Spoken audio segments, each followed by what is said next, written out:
I never set out to be an author. It's a surprise. It's a shock.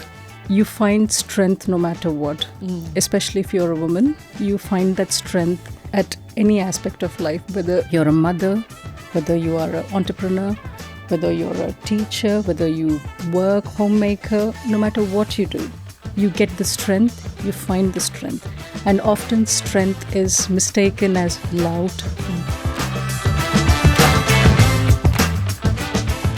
Hello and welcome to Kitchen Tales, the podcast that will speak to lots of local businesses within Berkshire and the surrounding areas. We talk about ourselves and our business as well. Welcome to Kitchen Tales and welcome to Colleen. Hello, how are you? I'm good, thank you. I am very nice. Rona, you've been out recently.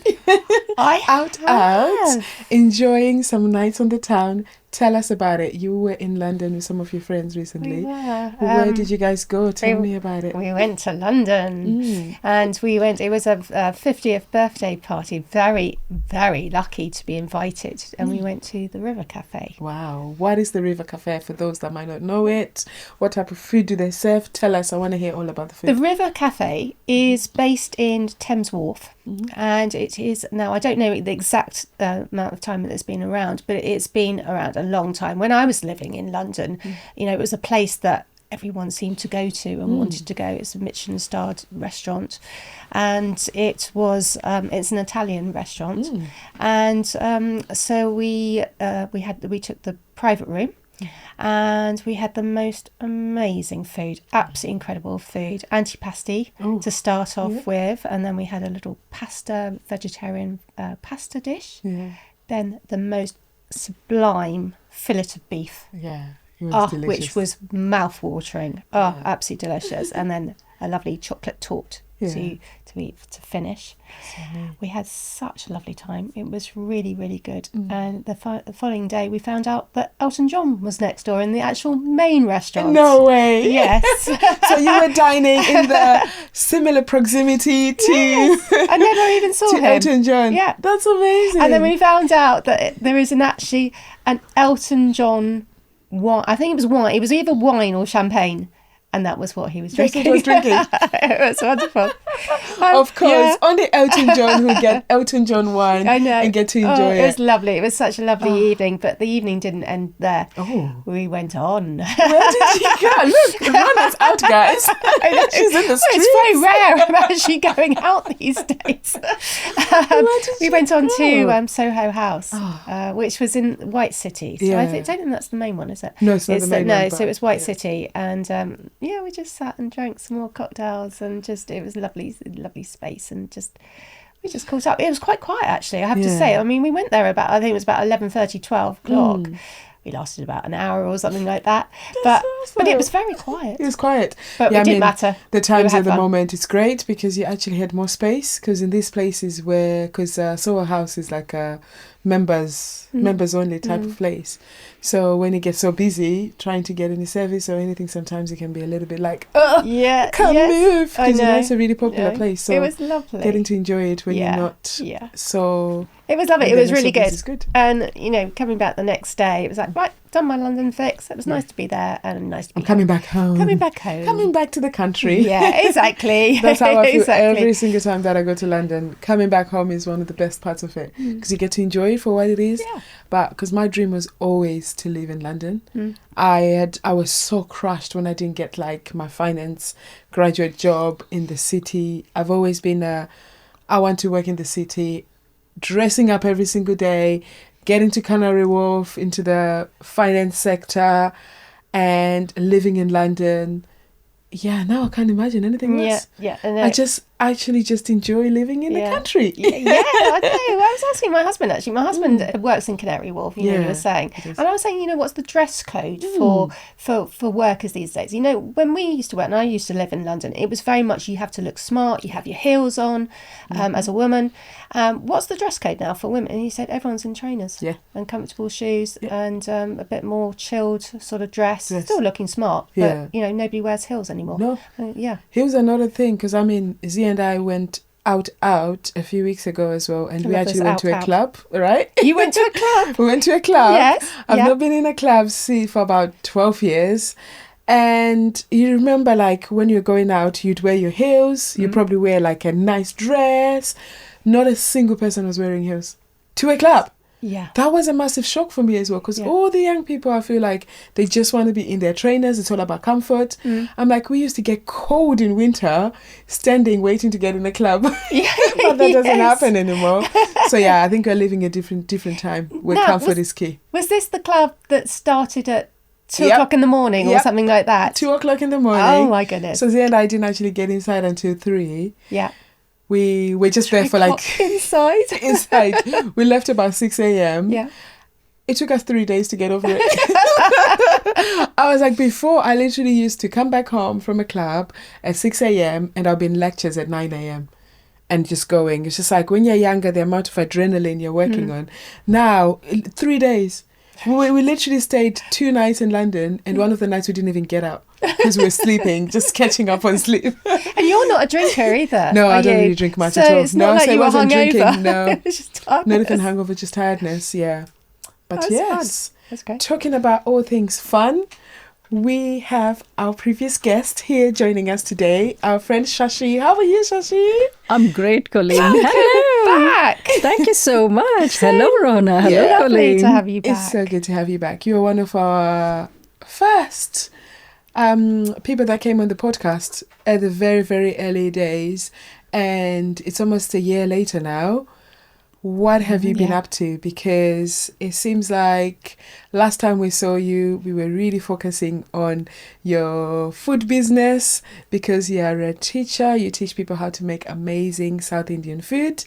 But today you're back with a different hat. Tell us what you've been up to, Sasi. Right. And how much time we have?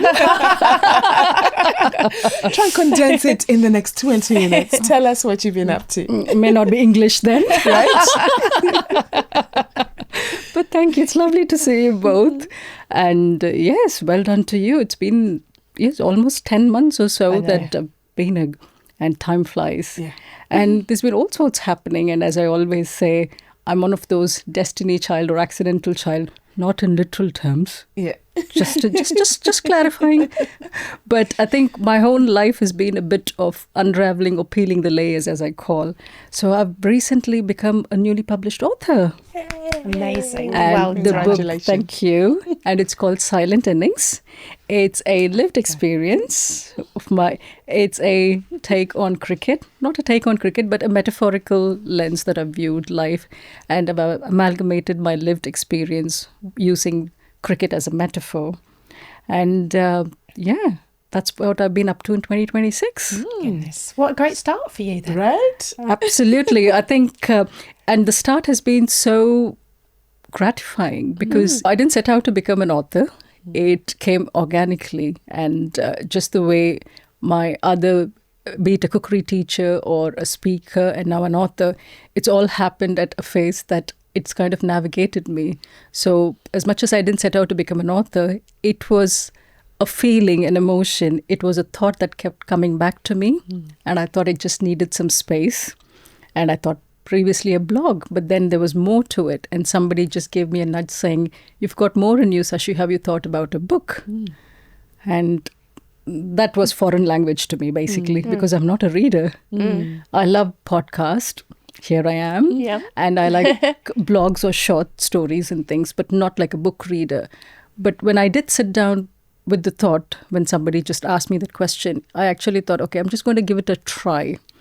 So it was never a thought of saying, oh, I'm going to be an author one day. But it's just the thoughts that flowed and things just amalgamated. And I could see things in hindsight.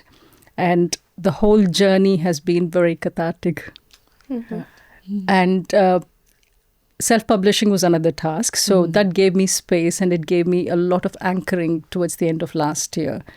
And 2026, I published it, and I'm glad I did, because personally for me, it's a big milestone. Yeah. I mean, it is So- incredible. What actually inspired you to say, I know you've already mentioned that you thought about different things of sharing your thoughts or what's in your mind, like a blog, but what actually inspired all of that for you to start sharing? What made you start thinking, do you know what, I really want to put my thoughts down? I'm a very, when I say quiet person, as in I can be chatty with friends that I know, but I'm normally a very reserved person, as in I'll only speak when I'm needed to. I'm not a person who would just go and just open up on everything. With all the journey and things that's been happening in life, I think I needed a space.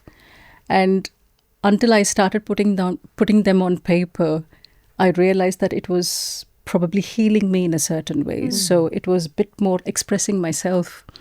And the idea of becoming an author was very different in my mind. So for me, books were those thick business books or the books that you get. So I'd never imagined that my own thoughts would become into a book. So when I did sit down, I thought, okay, I'm just going to just write what I feel. And the more I wrote, the more it kept coming. And the more I wrote, there were a lot of thoughts, feelings, and emotional. So I had to face a few demons of my own. And then I had to kind of look at things. And let's put it this way, it gave me an opportunity to express myself, to heal myself, to look at things, to put together. And that's why I say it was very cathartic for me in the end. At the same time, it's been a very grounding and a healing factor. So I just felt it was my way of expressing. And for a person like me who carries a lot on my shoulders quietly, as the book says, this was my medium of expressing and also probably helping. And I thought it was fascinating, a game that I'd watched since childhood. Never thought that I would ever relate into a real life or my own life with lived experience. So I found that fascinating as well. So I just thought, let's write and see where it takes. And then eventually it became a book. So when I look at it, I'm like thinking, wow. How did this come up? Surprises happen. Can you tell the viewers a bit more about the book and just about, is it more your personal journey going through a certain length of time? Or, yes, just tell us a bit more about it. The book is called Silent Innings, as the game of cricket. And cricket is just a metaphor that I've used, or a lens, to share what the game is and how I view life with my lived experience. So it's not a book of answers. It's not a book of it's not one particular phase. But if you know cricket, you probably will relate more. Even otherwise, it's just situations, how we carry.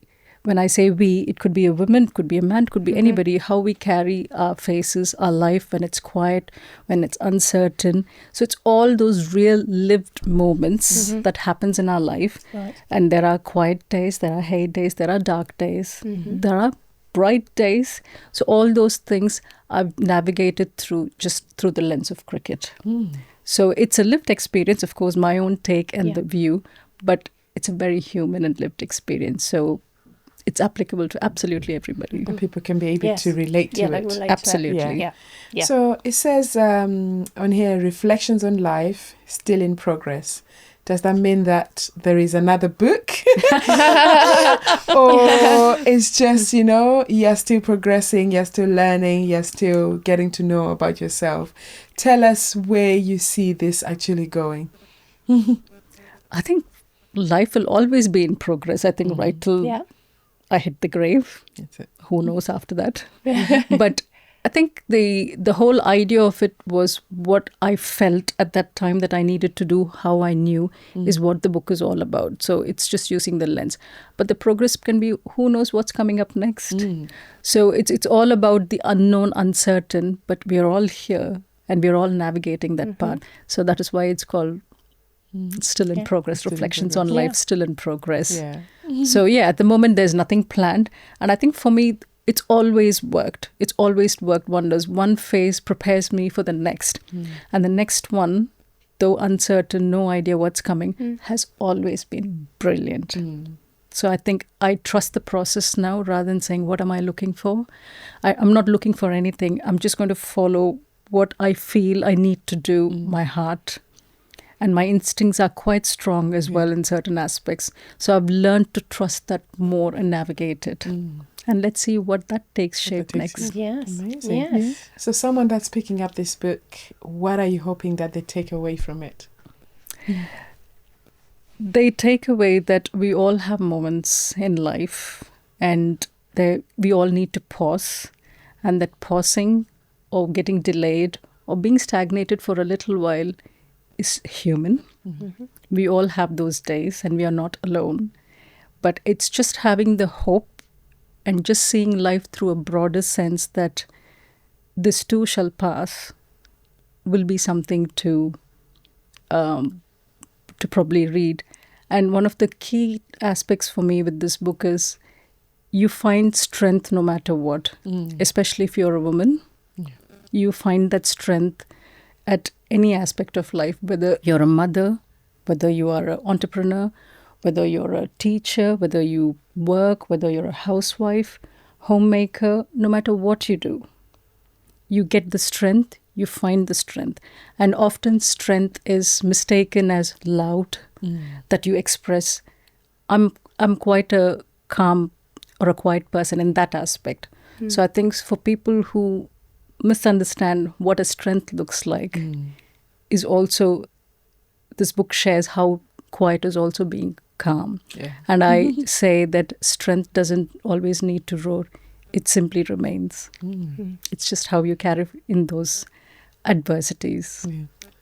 That's amazing. Oh, wonderful. Right? And where can you purchase your book? Yes. It's available on Amazon for Great. hard copy as well as Kindle. Great. And like my cooking and thing, this is just an extension of me. Is there any cooking in there or anything touching on food? No, absolutely No, it's not. It It's is- very much something- your...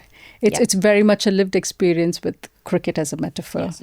So that's about it. Yeah. Yeah. So does this inspire you? Because obviously we know you for being a cooking teacher, all about food. Does this inspire you to write something food related at all? Or look at me, I'm already in book number 3 for you. Yes. I'm already book number 3. I was like, well, number 2, then a cookbook. Because you're not doing something so big and major. Because you also kept it very quiet. You didn't tell anyone.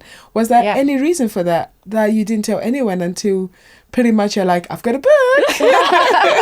Was there any reason why that was the case? I think one of the key reasons is people who know me know I don't read books. So that's fundamentally a start. And I've also realized with time that when you approach people that they personally haven't dealt with, for example, a situation or a work, you get opinions left, right, and center. Yeah. And this is a complete unknown territory for me. So first of all, I need to figure out how I'm going to approach it.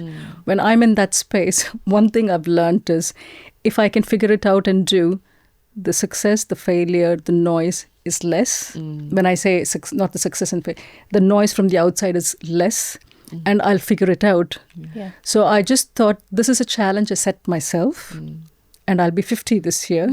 So that's going to be another milestone. So I just thought I'm going to give it a try and see where it takes. And once I've said it to anybody, not that I wanted to keep it quiet, but it was something quite personal for me to see where it takes and how it takes shape. And I'm glad I pursued, because there were times that I actually want to just hold it off, because it's just trying to self-publish, what to do, how to do, there's technicalities to it. There's so much more than just writing. Writing is only one aspect of it. But I'm glad I pursued. So that was one of the key reasons. Absolutely no one knew until the sample copy for proofreading came home. And first of all, I wanted to read it myself and see, is it something that I feel okay? And the learning has been huge, because if somebody wants to write, let's say, for example, our thoughts carry a certain strength and emotion because we are thinking, we are holding it.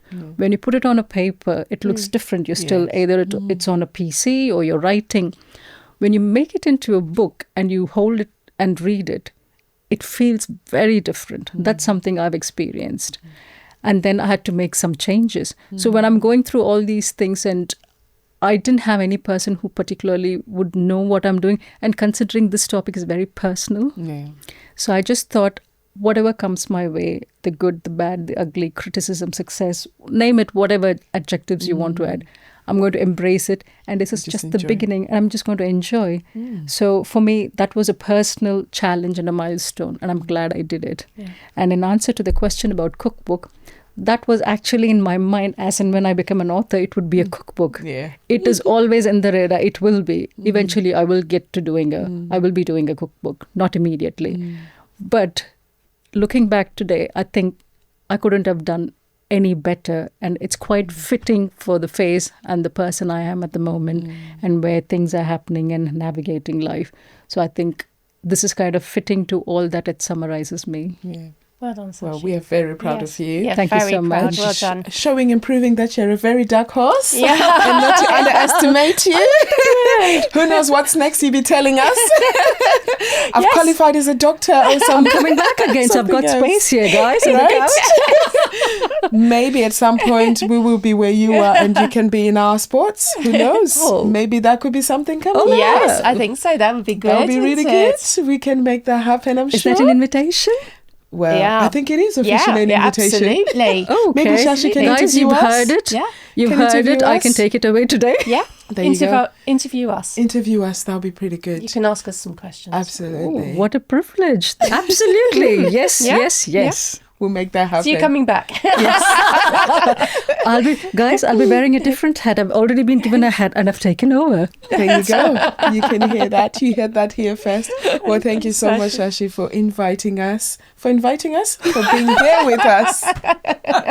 Good. I'm glad you're making mistakes. That's got to be the... See, I'm already thinking about what's next when you get to interview us. But for today, thank you for joining us. And as you know, our tradition is to always ask what you're having for dinner. Let us know what you're having for dinner. For dinner, well, I've already made it, so it's going to be lunch and dinner, I think. Yeah. I've made paneer fried rice. Yummy. And in answer to coming back, I think I've already made the impression. Colin is already thinking like an interviewee now. So I hope you enjoyed it all. I did. Thank you very much.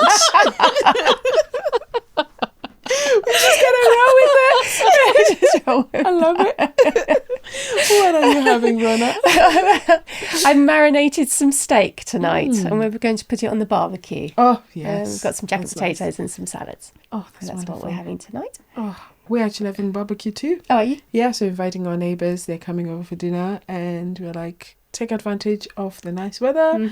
So yeah, we're going to have a barbecue. We just got loads of meat. We got some vegetables. I told you last time that I'm obsessed with doing vegetables on the barbecue now. Oh, that's right. Yeah. So yeah, so doing like some sweet potato. We've got some tofu and I've got some bell peppers that I've stuffed and they're going on the barbecue. So yeah, lovely. really good. Oh, I might Just have wanna to. prove that you Can I do have some veggie. of those No. for our barbecue tonight? Just come I over. love those. Just come over. Yeah. I'll bring the steak. Can I get crash then? Yes. Hey, we can all have food together. Yeah.